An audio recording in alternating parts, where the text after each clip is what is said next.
Hello and welcome to the Anuranjan Bhardwaj YouTube channel. So let's get started. पिछले video में हमने देखा कि राष्ट्रपति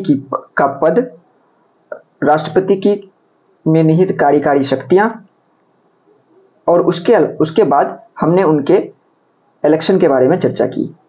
आज हम लोग इलेक्शन के बारे में ही अपनी चर्चा को आगे बढ़ाएंगे और ये देखेंगे कि प्रेसिडेंट के इलेक्शन के लिए जो कैंडिडेट हैं उनकी क्या क्वालिफिकेशन है, who can be the candidate for president.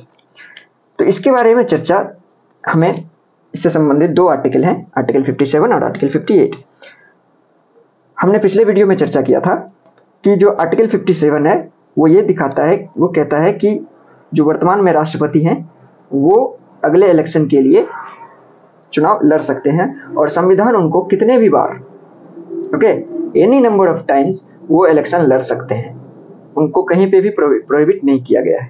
दूसरी बात हम लोग बात किए थे qualification for election of president. हमने देखा था 3 क्वालिफिकेशन संविधान बताता है। Citizen of India, completed age of 35 years and qualified for the election as a member of parliament, house of the people. Okay, next हम लोग बात करते हैं जो दूसरे कंडीशंस हैं उनके बारे में। तो इसके लिए दोस्तों 2 एक्ट जो है पार्लियामेंट ने वो बनाकर रखा है, the presidential and the vice presidential election act और उसके बाद presidential and vice presidential election rules 1974 का।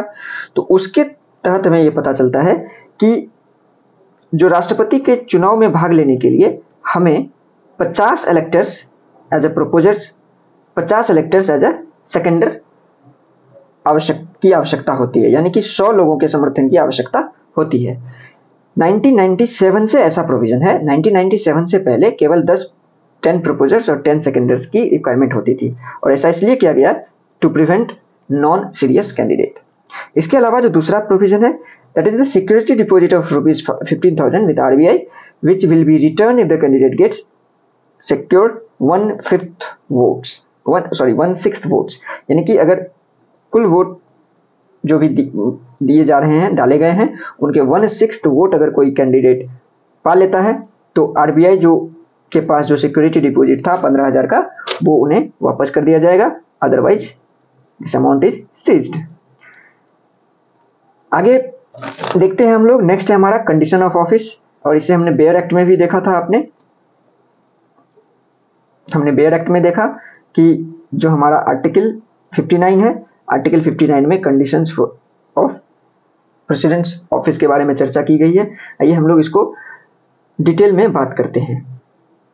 तो दोस्तों आर्टिकल 59 में जो कंडीशंस ऑफ ऑफिस के बारे में चर्चा की गई है, उसके आर्टिकल 59 क्लॉज में ऐसा कहा गया, the president shall not be the member of either house of the parliament or house of legislative assembly of any state, यानी कि राष्ट्रपति संसद के किसी सदन का सदस्य अथवा किसी राज्य के विधानसभा के सदस्य नहीं होंगे। ठीक है। दूसरा है shall not hold any office of profit, कोई लाभ का पद धारण नहीं करेंगे। ठीक है, लाभ का पद, ऑफिस ऑफ प्रॉफिट के बारे में बात करें तो इसके लिए एक एक्ट है, ऑफिस ऑफ प्रॉफिट एक्ट 1959, और इसमें जितने भी पद का नाम इसमें अंकित किया गया है वो लाभ के पद से बाहर हैं, अन्यथा उसके अलावा जितने भी पद हैं वो सभी के सब लाभ के पद के अंतर्गत काउंट होंगे। ठीक है। तो जैसे कि मंत्री परिषद ले लीजिए, मंत्री जितने भी हैं वो सभी लाभ के पद पे नहीं आते हैं। ठीक है। तो इस प्रकार से हम लोग देखते हैं कि बहुत सारे पद हैं जो इस एक्ट के अंदर रखे गए हैं, जो ऑफिस ऑफ प्रॉफिट जो है वो नहीं होते हैं, मगर उसके अलावा जितने भी पद हैं वो सब के सब ऑफिस ऑफ प्रॉफिट होंगे। तो कोई भी ऑफिस ऑफ प्रॉफिट जो है वो धारण नहीं करेंगे। He is entitled without payment of rent to use his official resident Rashtrapati Bhavan, यानी कि बिना राष्ट्रपति जो है वो राष्ट्रपति भवन का किराया दिए हुए अपने जो शासकीय निवास यानी कि राष्ट्रपति भवन है उसका उपयोग कर सकेंगे। He is entitled to such emoluments, allowance and privilege as may determined by the Parliament ठीक है, ऐसी उपलब्धियां, भत्तों और विशेषाधिकार जो कि संसद विधि द्वारा आधारित करेंगे उनका हकदार होंगे। और ये सभी चीजें हमारे संविधान के कॉन्स्टिट्यूशन के सेकंड शेड्यूल में हमें देखने को मिलता है। ठीक है, और इसके लिए जो एक्ट पारित किया गया है पार्लियामेंट के द्वारा, उस एक्ट का नाम है president emoluments and pension act 1951। Clear? His emoluments and allowance are charged on CFI यानी कि consolidated fund of India and can not be diminished during his term of office. उसकी उपलब्धियां एवं भत्तों को उसकी पदावधि के दौरान कम नहीं किया जा सकता क्योंकि वह भारत की संचित निधि पर भारित है। ठीक है, संचित निधि पर भारित होने का मतलब ही होता है कि उसे परिवर्तित नहीं किया जा सकता। ठीक है, चलिए नेक्स्ट हम लोग आगे बात करते हैं आर्टिकल 56 टर्म ऑफ ऑफिस यानी कि उसकी पदावधि के बारे में बात करता है। जो संविधान कहता है कि जो राष्ट्रपति हैं वो अपने ऑफिस ग्रहण करने से के दिन से 5 सालों तक राष्ट्रपति बने रहेंगे। ठीक है, एलिजिबल फॉर री election any number of times, हमने अभी चर्चा की, पुनर्निर्वाचन के लिए योग्य होंगे और कितने भी टाइम्स वो योग्य इलेक्शन लड़ सकते हैं, आर्टिकल 57। दूसरा है, नेक्स्ट है आर्टिकल 60 ओथ एंड अफर्मेशन। जब राष्ट्रपति ओथ या अफर्मेशन लेते हैं तो संविधान में कंप्लीट एक उसका जो फॉर्मेट है वो दिया गया है, लेकिन हमें उनमें से कुछ टर्म्स को याद रखने हैं। जैसे राष्ट्रपति शपथ क्या लेता है? राष्ट्रपति शपथ लेता है to preserve, protect and defend the constitution. Okay, Hindi में बोले तो संविधान का परिरक्षण, संरक्षण एवं प्रतिरक्षण का शपथ लेता है। ठीक है, इसके अलावा जो ये ओथ है वो चीफ जस्टिस ऑफ इंडिया या उनके अनुपस्थिति में कोई भी सीनियर जज जो सुप्रीम कोर्ट के सीनियर जज हैं उनके द्वारा ये शपथ दिलाया जाता है। यानी कि संविधान का परिरक्षण, संरक्षण एवं प्रतिरक्षण करने का शपथ एवं प्रतिज्ञान लेते हैं तथा उच्चतम न्यायालय के मुख्य अथवा वरिष्ठतम न्यायाधीश के समक्ष ये शपथ लिया जाता है। इसके बाद बात करें हम लोग इम्पीचमेंट यानी कि महाभियोग की, तो इम्पीचमेंट की चर्चा आर्टिकल 61 में की गई है। इम्पीचमेंट का आधार क्या होना चाहिए? तो ground of impeachment is the violation of constitution. वो केवल और केवल वायलेशन ऑफ कॉन्स्टिट्यूशन के ही आधार पर इम्पीचमेंट का जो रिजोल्यूशन है वो लाया जा सकता है। ठीक है, और इसका कोई भी डेफिनेशन जो है वो कॉन्स्टिट्यूशन में नहीं दिया गया है कि आखिरकार राष्ट्रपति के किस एक्ट को वायलेशन ऑफ कॉन्स्टिट्यूशन कहा जाएगा। ठीक है, तो देखते हैं हम लोग मैनर यानी कि तरीका क्या है इम्पीचमेंट का। तो सबसे पहले इम्पीचमेंट के रिजोल्यूशन को संसद में लाने से पूर्व संसद के 1/4 मेंबर 1/4 MPs का समर्थन होना चाहिए। 1/4 MPs का समर्थन होना चाहिए। Resolution signed by at least 1/4 MPs of house. Next, 14 days before notice should be given to the president.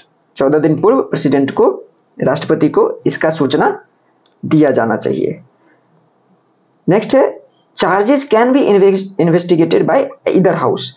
दो में से किसी भी हाउस जो हमारा सदन है, लोकसभा अथवा राज्यसभा, वो कोई भी उसे चार्जेस को, जो भी चार्ज उन पे लगाया गया है, जो भी उन पे जो इल्जाम लगाया गया है उनको इन्वेस्टिगेट कर सकते हैं। Next, president can appear before the house to defend himself.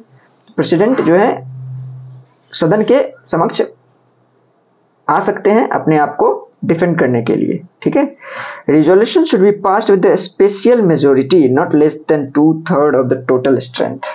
ठीक है, ये जो टोटल स्ट्रेंथ है उसके 2/3 से कम नहीं होना चाहिए। ठीक है, this is called as special majority. तो ये था हमारा राष्ट्रपति के इम्पीचमेंट तक, आर्टिकल 52 टू आर्टिकल 61, एक एक प्रोविजन को हमने विस्तार पूर्वक देखा। आगे हम लोग संविधान के अनुच्छेद यानी कि जो कॉन्स्टिट्यूशन के आर्टिकल्स हैं उनके अनुसार हम लोग अपने आगे आने वाले चैप्टर्स को देखेंगे।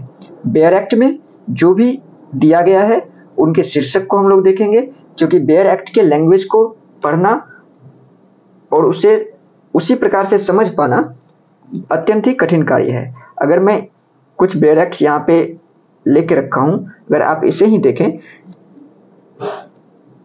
तो हिंदी की बात करें, जैसे अगर आर्टिकल 58 की बात करें तो राष्ट्रपति के निर्वाचन की अर्हताएं, ठीक है।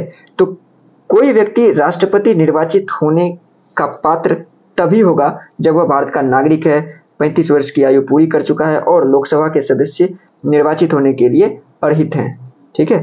तो ये तो चलिए एक सिंपल सा बात है। नेक्स्ट क्लॉज 2 की बात करें, कोई व्यक्ति जो भारत सरकार के या किसी राज्य सरकार के अधीन अथवा उक्त सरकारों में किसी नियंत्रण में किसी स्थानीय या अन्य प्राधिकारी के अधीन कोई लाभ का पद धारण करता है तो वो राष्ट्रपति निर्वाचन होने का पात्र नहीं होगा। तो सिंपल यहाँ पे एक ही लाइन में मैंने इसे स्पष्ट कर दिया था, ये इतना कठिन स्टेटमेंट पढ़ने की आवश्यकता है नहीं, ठीक है। तो यहाँ से हम लोग देखेंगे कि संविधान में किस तरह से जो स्ट्रक्चर है संविधान का वो किस प्रकार से है बेयर एक्ट के माध्यम से, और उसकी जो बेयर एक्ट की जो भाषा है उसे हम लोग सरल शब्दों में समझने का प्रयास करेंगे, ठीक है। आज के लिए बस इतना ही, धन्यवाद। वीडियो को लाइक करें, चैनल को सब्सक्राइब करके हमें सपोर्ट करें, जितना से ज़्यादा हो सके शेयर करें दोस्तों। धन्यवाद।